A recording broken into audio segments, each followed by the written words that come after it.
A Câmara dos Deputados aprovou a segunda etapa da regulamentação da reforma tributária, assunto que o jurista e presidente do IBEDAFT, Dr. Quioche Arada, aborda na sua mais recente edição do livro Direito Financeiro e Tributário. Antes de chamá-lo para a nossa entrevista online, eu te convido para assistir um vídeo explicando as alterações nessa nova edição do livro.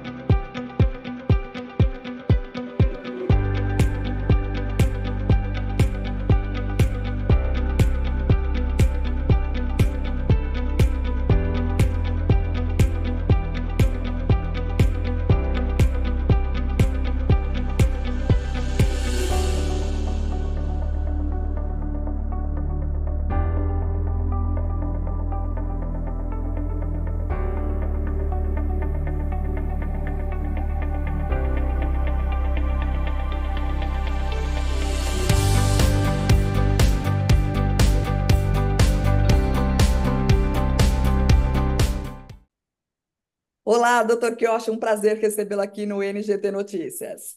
Prazer é meu, Viviane.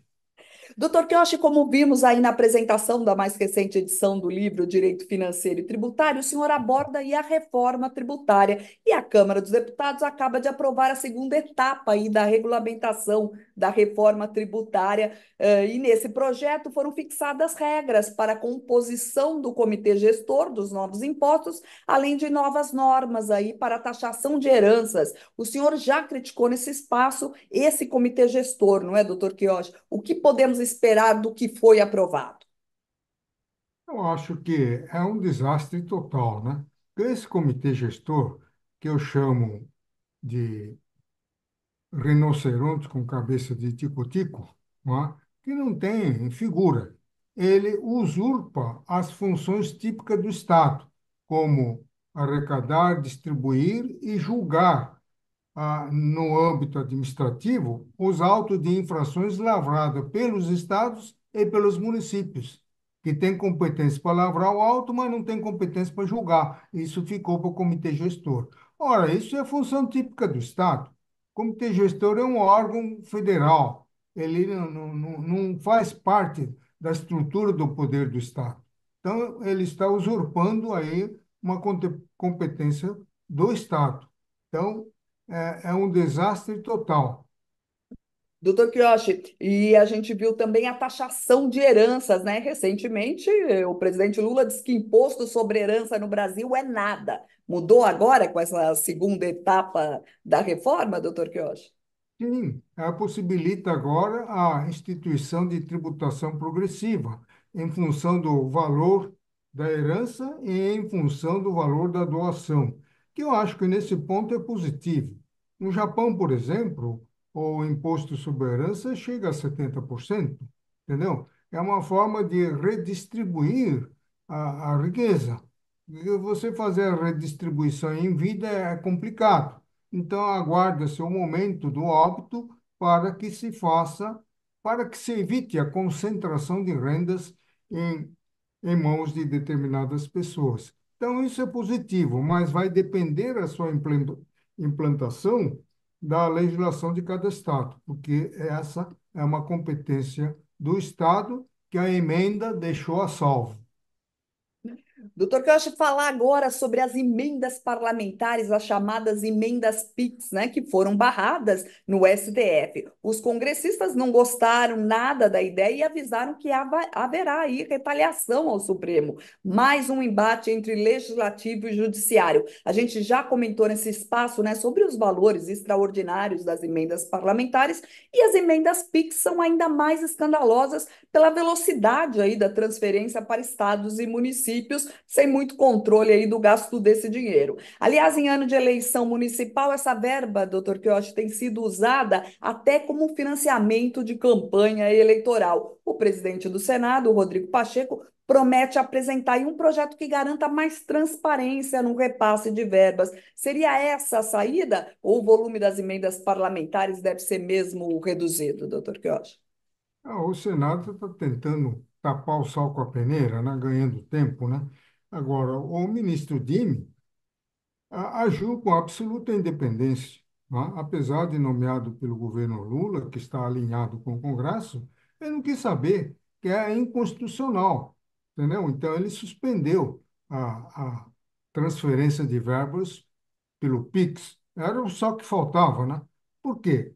Toda e qualquer despesa tem que obedecer àqueles requisitos previstos na Lei 4.320 de 1964, que traça as normas gerais de direito financeiro.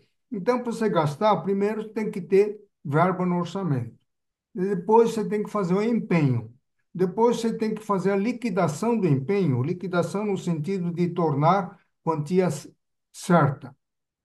E depois tem que ter o despacho da autoridade orçamentária competente, autorizando a despesa. Só aí que se dá o pagamento. Agora, por Pix, você manda para a Cucuia todos esses requisitos, que estão em plena vigência. Então, o ministro Dime fez muito bem em barrar essas transferências absurdas à margem da lei e da Constituição. Lembrando aí que a marca, as emendas, a previsão para esse ano, as emendas PIX ultrapassa aí a marca de 8 bilhões de reais. É muito dinheiro sem controle, não é mesmo, doutor Jorge? É verdade. Agora, eu vou mais longe, viu, Viviane? Para mim, as emendas parlamentares, quer individual, quer de bancada, e a emenda do relator foi incorporado dentro da emenda individual, tudo isso aí conflita com o princípio federativo, em que as despesas devem ser feitas apenas pelo executivo. Então, o legislativo cabe fiscalizar a execução do orçamento. Como é que alguém que tem que incumbência de fiscalizar a execução do orçamento vai promover direcionamento de gastos? Isso é incompatível. Uma coisa que a doutrina até agora não abordou e eu estou abordando nessa 33ª edição pela vez primeira esse aspecto da inconstitucionalidade das emendas parlamentares.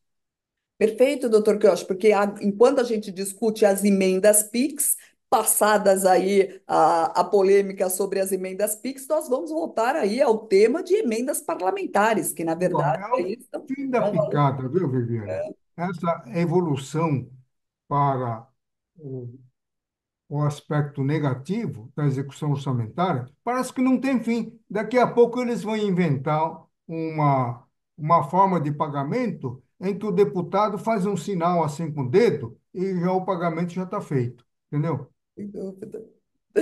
Doutor, que eu achei neste momento aí de mais um embate entre legislativo e judiciário, surge aí a denúncia sobre o comportamento do ministro Alexandre de Moraes, que sugere aí perseguição política aos apoiadores do ex-presidente Bolsonaro no inquérito das fake news. Parlamentares prometem protocolar aí um pedido de impeachment ao ministro Alexandre de Moraes, né? Qual a gravidade aí das acusações, doutor Quioche? O ministro Alexandre de Moraes teria usado aí o Tribunal Superior Eleitoral para perseguir aliados do presidente, do ex-presidente Bolsonaro? Vamos por etapa. A prova emprestada é legalmente possível. Então, você pode pegar o arsenal de provas armazenados no Tribunal Superior Eleitoral e transpor para o âmbito do inquérito que ele está presidindo. Tudo isso é normal. Agora, você mobilizar os ministros componentes do Tribunal Superior Eleitoral para ajudar a fazer a prova, né, no inquérito e fake news que ele está presidindo, isso daí parece-me, com todas as vênias, um desvio de função. Ele não pode promover esse desvio institucional, não é? O Superior Tribunal Eleitoral, ele não pode agir como coautor, como coadjuvante na condução do inquérito das fake news.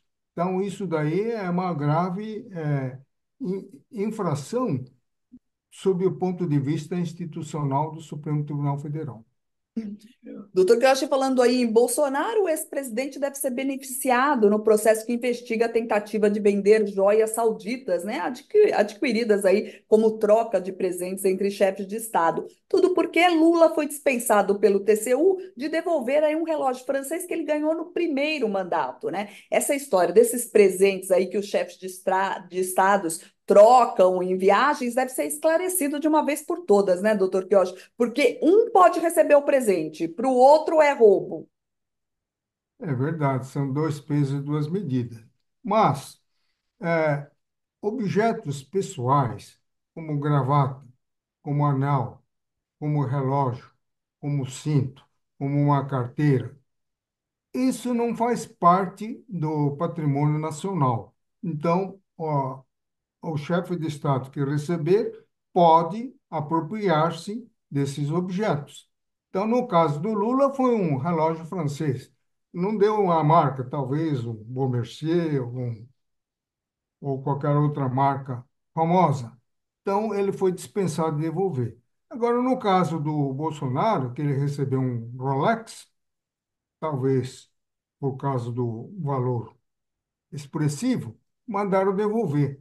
Isso é que está errado, quer dizer, são dois pesos e duas medidas, porque o que é item pessoal, é, essa classificação é feita em função do objeto, não é em função do valor. Entendeu? Então, o relógio, qualquer que seja a marca, qualquer que seja o valor, é objeto pessoal de quem recebeu o presente. Então, não estaria, a rigor, sujeito à devolução, devolver para o patrimônio nacional, entendeu? Então, de qualquer forma, ficou escancarada aí a parcialidade do Tribunal de Contas da União. Sem dúvida. E o doutor Kiyoshi, terminando aí as Olimpíadas de Paris, surgiu a polêmica aí sobre a taxação dos atletas medalhistas, né? Lula interferiu e prometeu que não vai cobrar imposto sobre os prêmios do Comitê Olímpico Brasileiro. Foi acertada a decisão, doutor Kiyoshi? Claro que não. Essa emenda constitucional, a medida provisória 1251, de 7 de agosto de 24, a isenção dos prêmios em pecúnia recebidos pelos atletas nas Olimpíadas e nas Paralimpíadas estariam isentos a partir de 24 de julho de 2024, pelo prazo de 5 anos. Agora, isso é uma violência contra o princípio da universalização do imposto de renda.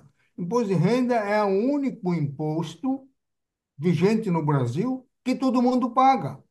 Todas as pessoas físicas e jurídicas têm que pagar o imposto de renda.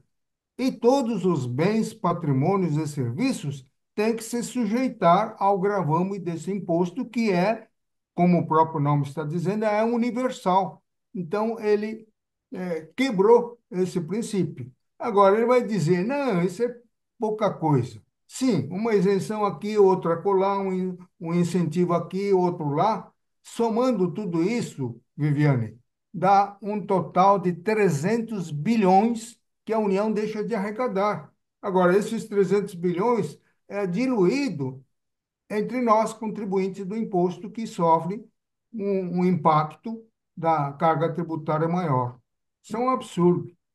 É o que vemos aí, doutor Kiyoshi, sempre isenção para uns, a grande maioria paga aí para poder dar um subsídio. É realmente E um paga mais, valor, né? paga mais e é um valor exorbitante. Doutor Kiyoshi, nosso tempo terminou. Queria muito agradecer sua presença aqui no NGT Notícias. Tá. Tchau, tchau. Mais uma vez, muito obrigada. Esse foi o jurista e presidente do IBEDAFT, doutor Kiyoshi Arada, falando aqui no NGT Notícias de hoje. Muito obrigada pela sua companhia e eu te aguardo na próxima edição. Até mais.